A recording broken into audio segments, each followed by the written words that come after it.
When these came out in 1985, we were lucky enough to have one or two of them come to Canada, so I remember being at the track in '85 when these came out, and they were just a revelation that Honda would actually build a two-stroke, because they really didn't like two-strokes at all. And they were fast, but they were very fragile. These are the kind of things that you had to know that if you didn't take it up to between 50 and 60 degrees centigrade before you went out, you'd cold seize them. That they would vibrate enough that things would fall off in between sessions, so you'd have to take the bodywork off and check everything to make sure everything was still tight. But they were fast, and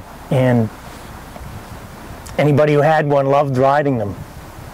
Well, until they had to pay for the parts. But to get it to launch from a standing stop, you have to rev it to about 12,000 RPM, and as you let the clutch go, it sort of thinks about going, and then it will either bog or take off immediately. So and it probably has 3 or 4 of those starts in the clutch before you burn out the clutch.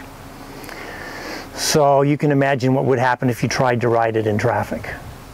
I mean, beyond the fact that it's got absolutely no way of attaching an electrical system to it. It's a magneto. It just fires the spark plugs. And the spark plugs are now about $100 a piece. So if you foul a spark plug while sitting at a stop sign or in an intersection, you'd be putting a lot of expensive parts into it.